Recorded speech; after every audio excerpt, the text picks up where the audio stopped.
শত্রুরা তেমন একটা ক্ষতি করতে পারেনি, যতটা করেছে যাদের কাছের ভেবেছি, বন্ধু ভেবেছি, বেদম ভালোবেসেছি। শত্রুরা বড়জোর ধাক্কা দেওয়ার চেষ্টা করেছে ল্যাং মারার, ফেলে দেওয়ার, কখনো পেরেছে কখনো পারেনি।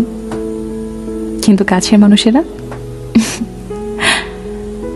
তারা খুব কাছে এসেছে, বিশ্বাস অর্জন করেছে, দুর্বলতা জেনেছে, মিশেছে, তারপর কখনো আছাড় মেরে ভেঙেছে, কখনো দুমড়ে মুচড়ে ছিঁড়ে ফেলে দিয়েছে।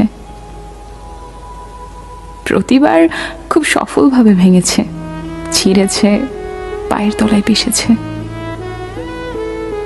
চলে যেতে যেতে এতগুলো টুকরো করে দিয়ে গেছে যে কখনো জড়িয়ে উঠতে পারিনি ঠিক করে। তাই আমি শত্রুদের ভয় পাই না, ভয় পাই কাউকে কাছের বলতে, কারোর কাছের হতে।